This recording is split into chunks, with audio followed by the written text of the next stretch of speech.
അരുണി, മോളൊന്ന് അവിടെ നിന്നേ. ഇറങ്ങാൻ നിൽക്കുമ്പോഴാണ് പുറകിൽ നിന്ന് വിളി കേട്ടത്. അമ്മയാണ്. എന്താണാവോ എന്ന് ചിന്തിച്ചുകൊണ്ട് തിരിഞ്ഞു നോക്കിയവർ. ഹാളിൽ നിന്ന് സിറ്റൗട്ടിലേക്ക് ഇറങ്ങി വരുന്നുണ്ടവർ. എന്താ അമ്മേ? മോള് സിന്ദൂരം തൊട്ടില്ലല്ലോ, എന്തു പറ്റി? മറന്നു? എന്ത് മറുപടി പറയണം എന്നറിയാതെ നിന്നു അരുണി. അരുണി! പുറകിൽ നിന്നുള്ള അലർച്ച കേട്ട് ഞെട്ടിപ്പോയി. അവൾ മാത്രമല്ല, അമ്മയും. എന്താടാ നിന്ന് കാറുന്നത്? മനുഷ്യനെ പേടിപ്പിക്കാൻ. ഇവിടെ ആർക്കും ചെവിക്ക് കുഴപ്പമൊന്നുമില്ല. പതുക്കെ വിളിച്ചാലും മതി, അവൾക്ക് കേൾക്കാം. അവൻ്റെ ഒരു അലർച്ച. നിനക്കെന്താ പതുക്കെ വിളിച്ച? അതിന് പക്ഷെ മറുപടിയൊന്നും കിട്ടിയില്ല. അവൾ തിരിഞ്ഞു നോക്കിയപ്പോൾ കണ്ടു ദേഷ്യം കൊണ്ട് ചുവന്ന മുഖവുമായി തന്നെ നോക്കി നിൽക്കുന്നവനെ. വെളുത്ത താടി വെച്ച് കണ്ടാൽ ആരുമെന്ന് തിരിഞ്ഞു നോക്കുന്ന മുഖം. കറുത്ത ഫ്രെയിം കണ്ണടയുണ്ട് മുഖത്ത്. അത് ആ മുഖത്തിൻ്റെ ഗൗരവം ഒന്നുകൂടി കൂട്ടി.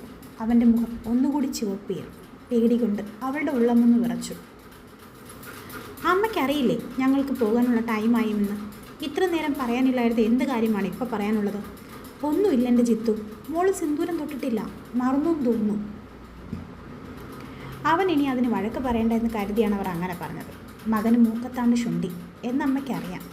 അരുണി നിസ്സഹായതയോടെ അവൻ്റെ മുഖത്തേക്ക് നോക്കി. അതവൾ മറന്നതൊന്നുമല്ലമ്മ, അവൾക്ക് ഇൻഫെക്ഷൻ വരുന്നു സ്കിന്നിൽ.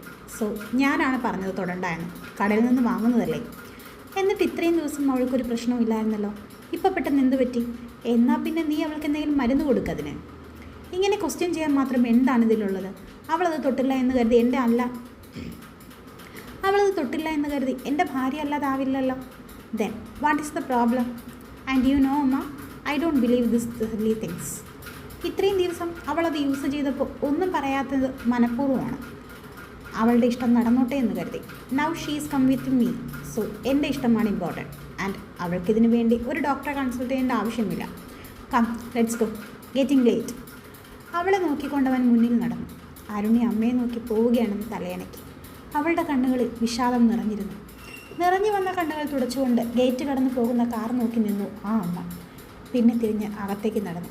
അവൻ്റെ രീതികളെ ചോദ്യം ചെയ്യുന്നത് അവൻ ഇഷ്ടമല്ല. ഓടിക്കൊണ്ടിരിക്കുന്ന വണ്ടിയിൽ പുറത്തേക്കും എഴുന്നേറ്റിരുന്നു അരുണി. വെറും 30 ദിവസങ്ങൾ കൊണ്ട് എന്തൊക്കെയാണ് സജീവിതത്തിൽ സംഭവിച്ചത്? എത്ര പെട്ടെന്നാണ് താനും തൻ്റെ രീതികളും മാറി മറിഞ്ഞത്. അഡ്വക്കേറ്റ് കൃഷ്ണപ്രഭാകരൻ്റെയും അധ്യാപിക എന്ന ഇന്ദിരാദേവിയുടെയും ഒറ്റ മകനാണ് ജിത്തു എന്ന ജിതിൻ പ്രഭാകർ. കൊച്ചി നഗരത്തിലെ മൾട്ടി സ്പെഷ്യാലിറ്റി ഹോസ്പിറ്റലായ CVSൽ എമർജൻസി മെഡിസിൻ ഡോക്ടറാണ്. താൻ അവിടെ നേഴ്സും. CVSൽ ജോലിക്ക് കയറിയിട്ട് 2 മാസമേ ആയിട്ടുള്ളൂ. അതുവരെ തൃശ്ശൂരുള്ളൊരു ഹോസ്റ്റലിലായിരുന്നു. ഹോസ്പിറ്റൽ ജോലി ശരിയാകാൻ സഹായിച്ചതും വീട് വാടകയ്ക്ക് എടുത്തു തന്നതും എല്ലാം അച്ഛൻ്റെ പഴയ സുഹൃത്ത് ഗോപാലേട്ടനാണ്. ആളിവിടെ അറ്റൻഡറാണ്. 1-2 ഡോക്ടേഴ്സിന് ആളെ വലിയ കാര്യമാണ്. ജിത്തേട്ടന് അതിൽപ്പെടും. അതിലൊരാൾ ഹോസ്പിറ്റലിൻ്റെ പാർട്ട്ണറിൽ ഒരാളുടെ മകനുമാണ്. അങ്ങനെയാണ് തനിക്ക് ജോലി ലഭിച്ചത്. ജോയിൻ ചെയ്ത് 2 ആഴ്ച കഴിഞ്ഞാണ് ജിതിൻ്റെ വിവാഹാലോചന വന്നത്. അമ്പരപ്പായിരുന്നു ആദ്യം.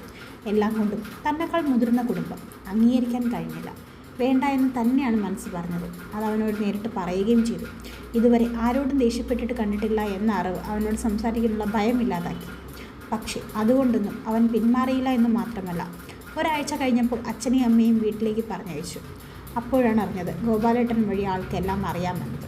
ഒരിക്കലും ഒത്തുപോകാത്ത ബന്ധമാണെന്ന് ഒരുപാട് പറഞ്ഞൊഴിയാൻ നോക്കി അച്ഛനും അമ്മയും. മകൻ്റെ ഇഷ്ടമാണ് എല്ലാം എന്ന അച്ഛൻ്റെയും അമ്മയുടെയും തീരുമാനം.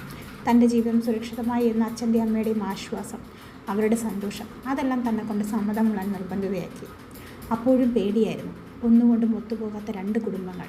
പ്രായം കൊണ്ട് തന്നെക്കാൾ 11 വയസ്സ് കൂടുതലാണ്. പക്ഷെ അതൊരു പ്രശ്നമായി അച്ഛനും അമ്മയ്ക്കോ തോന്നിയില്ല.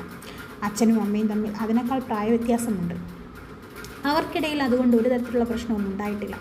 പക്ഷേ ഭയന്നതുപോലെ ഒന്നും ഉണ്ടായില്ല. സ്നേഹമുള്ളവരാണ് ആ അച്ഛനും അമ്മയും. പണത്തിനോ പവതിക്കോ സ്നേഹത്തെക്കാൾ വില കൊടുക്കാത്തവർ. വിവാഹം കഴിഞ്ഞ് താനും ചിത്തേട്ടനും നാട്ടിലുണ്ടായിട്ടില്ല. ഹണിമൂൺ എന്ന് പറഞ്ഞ കറക്കം തന്നെയായിരുന്നു. മധുവിധു എന്ന പേരാണെങ്കിലും അത് പരസ്പരം മനസ്സിലാക്കാനുള്ള അവസരമായിരുന്നു. പലപ്പോഴും തന്നോട് കാണിക്കുന്ന കുസൃതി ഒഴിച്ച മറ്റൊരു തരത്തിലും തന്നിലേക്ക് അടുക്കാൻ ശ്രമിച്ചിട്ടില്ല. തനിക്കും എല്ലാം ഉൾക്കൊള്ളാൻ സമയം ആവശ്യമായിരുന്നു. എല്ലാം കൊണ്ടും താൻ സന്തോഷവതിയായിരുന്നു 2 ദിവസം മുമ്പ് വരെ. കൃത്യമായി പറഞ്ഞാൽ ലീവ് കഴിഞ്ഞ് ജോയിൻ ചെയ്യാം എന്ന് തീരുമാനിക്കുന്നത് വരെ. എന്തുകൊണ്ടാണ് ജിത്തേട്ടൻ അങ്ങനെ ഒരു തീരുമാനത്തിലെത്തിയതെന്ന് ഇതുവരെ മനസ്സിലായിട്ടില്ല.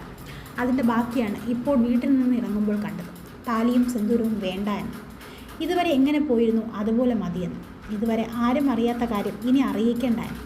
അപ്പോഴാണ് താനും ചിന്തിച്ചത് കല്യാണം പെട്ടെന്നായതുകൊണ്ട് ആരെയും അറിയിക്കേണ്ടെന്നാണ്. ചിത്തേട്ടൻ്റെ തന്നെ തീരുമാനമായിരുന്നു. കല്യാണം കഴിഞ്ഞ് പാർട്ടി കൊടുക്കാം എന്നാണ് പറഞ്ഞത്. എന്നാലും അച്ഛനും ഗോപാലേട്ടനും കൂടി അത്യാവശ്യം അന്വേഷണമൊക്കെ നടത്തിയ ആളെപ്പറ്റി അറിയാം. മോശമായി ഒന്നും കേട്ടില്ല. അതുകൊണ്ട് അതുപോലെയുള്ള പേടിയൊന്നും ഉണ്ടായില്ല. ഇപ്പോഴും ഇല്ല.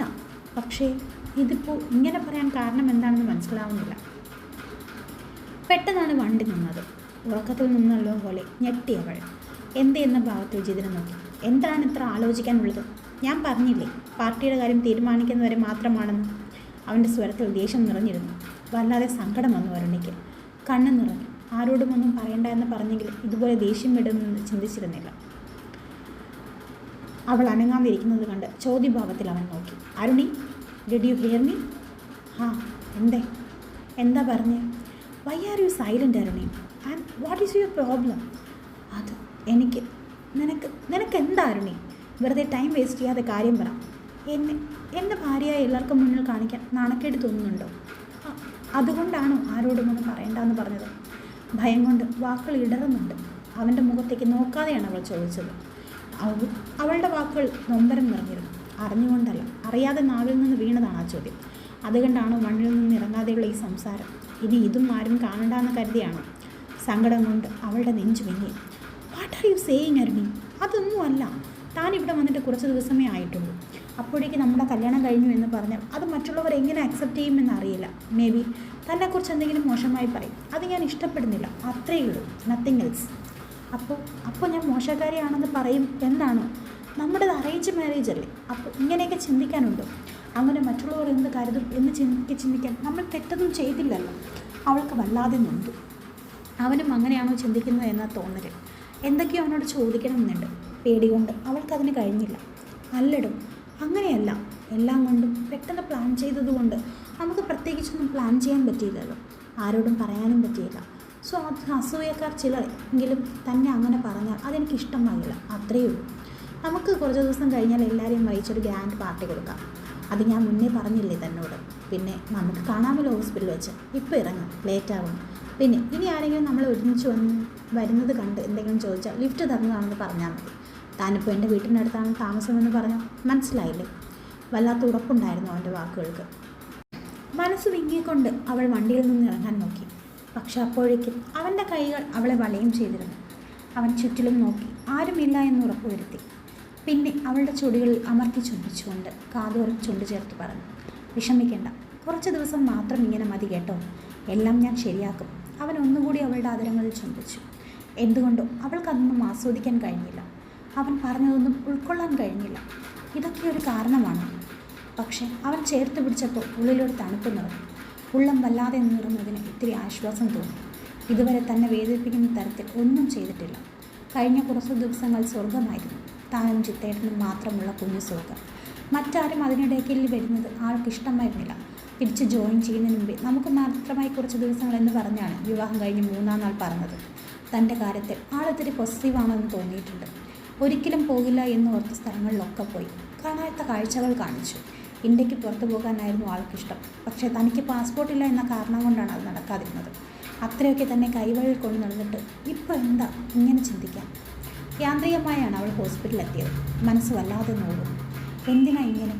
ഇവൾ എൻ്റെ സ്വന്തമാണെന്ന് എല്ലാവരോടും വിളിച്ച് പറഞ്ഞുവിടും. അത്രേ വേണ്ടൂ തനിക്ക്. അതിലെന്താണത്ര തെറ്റ്? മറച്ചു വയ്ക്കുന്നതൊക്കെ തെറ്റാവുന്നത്. തൻ്റെ ഉള്ളിൽ എന്തൊക്കെയോ പുകഞ്ഞു തുടങ്ങി. പക്ഷേ അവനോടുള്ള സ്നേഹത്തിൽ ഒരിക്കലും മറ്റൊരു തരത്തിൽ ചിന്തിക്കാൻ അവളെ അനുവദിച്ചില്ല. കൂടെ വർക്ക് ചെയ്യുന്നവരോടൊക്കെ പറഞ്ഞിരുന്നു വിവാഹക്കാര്യം. പക്ഷെ ആരാണെന്നോ എവിടെയാണെന്നോ ഒന്നും പറഞ്ഞില്ല. അപ്പോൾ പറ്റിയില്ല എന്നതാണ് ശരി. അതിനുശേഷമാണ് ജിത്തുവേട്ടൻ പറയേണ്ടത് എന്ന് പറഞ്ഞത്. പിന്നെ താനായിട്ട് ആരെയും ഒന്നും അറിയിച്ചില്ല. ആൾ പറഞ്ഞോട്ടെ എന്ന് കരുതി. ഹോസ്പിറ്റലിൽ തന്നെക്കാൾ കൂടുതൽ റെപ്യൂട്ടേഷനുള്ള ആളാണ്. എന്തുകൊണ്ടും അത് പറയാൻ യോഗ്യൻ ചിത്തേട്ടനാണെന്ന് കരുതി. ഇനി ചിത്തേട്ടൻ പറഞ്ഞതുപോലെ ആരെങ്കിലും എന്തെങ്കിലും പറഞ്ഞാൽ തന്നെ അതിന് മറുപടി കൊടുക്കാൻ ഏട്ടൻ പറ്റുമല്ലോ. പിന്നെന്താ? മനസ്സിൽ ചോദ്യങ്ങൾ കൊന്നുകൂടുന്നുണ്ട്. യൂണിഫോം ഇട്ട് ഡ്യൂട്ടിക്ക് കയറിയപ്പോഴേ നീതു സിസ്റ്റർ കണ്ടു. അവൾ കണ്ടപ്പോഴേ നീതു ചിരിച്ചുകൊണ്ട് വന്ന് കൈ കവർന്നു. ആഹാ, ഉച്ചക്കുട്ടി ലീവ് കഴിഞ്ഞ് തിരിച്ചു വന്നോ? നീതുവും കൂടെയുള്ളവരുമൊക്കെ അവൾ അങ്ങനെയാണ് വിളിക്കാറ്. എന്തിനേയും പേടിയോടെ കാണുന്ന പാവമായ പതിഞ്ഞ പ്രകൃതമുള്ളതുകൊണ്ടാണ് അങ്ങനൊരു വിളി. എന്നാലും ജോലിയിൽ മിടുക്കിയാണ് അവൾ. അവിടെ ഒരു തരത്തിലുള്ള വിട്ടുവീഴ്ചയുമില്ല. ഇവിടെ എത്തിയപ്പോൾ ആദ്യം പരിചയപ്പെട്ടത് നീതുവിനെയാണ്. പെട്ടെന്ന് തന്നെ തനിക്ക് നല്ല അടുപ്പം തോന്നിയിരുന്നു. ബാക്കിയുള്ളവരോടും കൂട്ടാണ്. പരിചയപ്പെട്ട് കുറച്ച് കഴിഞ്ഞപ്പോഴേ നീതു ചോദിച്ചത്, നീ എങ്ങനെ നേഴ്സിംഗ് കഴിഞ്ഞു എന്നാണ്. ഇങ്ങനെ പാവമാവല്ലടി എന്ന് എപ്പോഴും പറയും. പോകെ പോകെ വല്ലാത്ത അടുപ്പമായി അവളോട്. വിവാഹകാര്യം ചിത്തോട്ടൻ്റെ എതിർപ്പ് മറികടന്ന് അവളോട് പറയുകയും ചെയ്തു. മറ്റാരും അറിയരുത് എന്ന് ഉറപ്പെ. അന്ന് പക്ഷേ അതിന് കാരണമായി പിന്നീട് പാർട്ടി വയ്ക്കുമെന്ന് പറഞ്ഞിരുന്നു. പക്ഷേ ഇപ്പോൾ ഇനി ഇവൾ എന്തെങ്കിലും ചോദിച്ചാൽ എന്ത് മറുപടി പറയും? നീ എപ്പോൾ വന്നു വരണേ? എങ്ങനെയുണ്ട് മാരീഡ് ലൈഫ്? ജിതിൻ സാർ നിന്നെ കയ്യിൽ നിന്ന് മാറ്റി നിർത്തുന്നുണ്ടോ? തെല്ലെ കുസൃതിയോടെയാണ് അവൾ ചോദിച്ചത്. മനസ്സിലെ സംഘർഷങ്ങൾ മാറ്റി നിർത്തിക്കൊണ്ട് അവളോട് ചിരിയോട് സംസാരിച്ചു. അടുത്ത ചോദ്യം കൊണ്ട് വാ തുറക്കുന്നതിന് മുമ്പേ അവളുടെ ഫോൺ ശബ്ദിച്ചു. ചിത്തേട്ടൻ കോൾ.